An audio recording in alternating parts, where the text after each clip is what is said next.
Fy enw I yw Caryl McQuilling. Dwi'n prif swyddog tafwyl a hefyd yn rheolwr llwyfan ers 8 mlynedd. A mi eisiau i Prifysgol De Cymru i astudio a drama perfformio ar cyfryngau nôl yn 2009 tan 2012. A wedyn ddos i nôl i wneud MA mewn sgriptio yn 2013 i 2014. Iaith gyntaf fi 'di'r Gymraeg.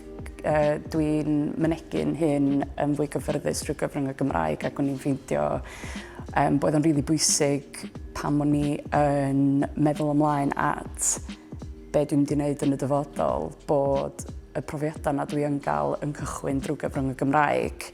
Oedd astudio yn yr Atrium yn brofiad rili cool, oedd yr adeilad mor newydd, oedd just the facilities yn anhygoel. Ges i'n cymryd ymlaen fel rheolwr llwyfan yn syth ar ôl graddio a dwi wedi bod yn rili ffodus yn ymlaen i weithio gyda cwmni Fran Wen efo Theatr Genedlaethol Cymru, dwi wedi gweithio gyda Theatr Bar Caws.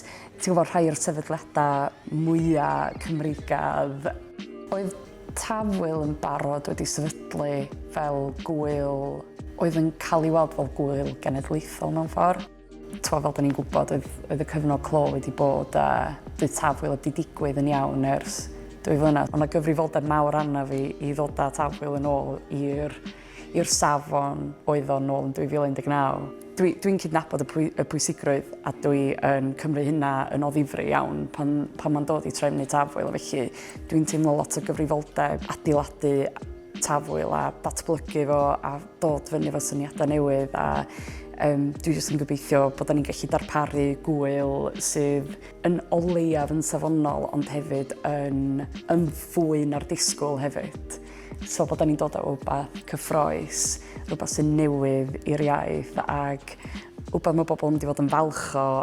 Yr unig beth dwi'n rili ymrwymo lot o amser i tu allan i gwaith ydy rhywbeth da ni'n galw'n powerlifting. Rhywbeth nes i gychwyn rili ffocysu ar yn ystod y cyfnod clo. A dwi'n rili hapus i ddweud bod dwi'n mynd i'r Commonwealth diwedd y flwyddyn yn Seland Newydd ac yn mynd i gysadau ar gyfer Tîm Cymru sydd yn rili cool.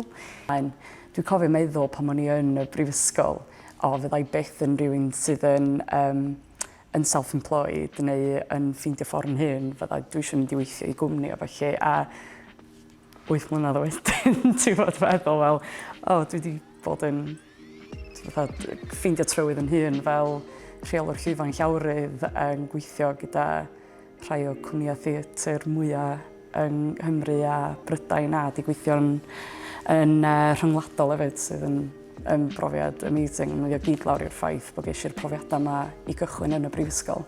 Creu rhwydwaith o dy gyfnod yn y brifysgol, cysyllta efo bobl a paid â bod ofyn just gweithio'n rili calad i gael lle ti isio.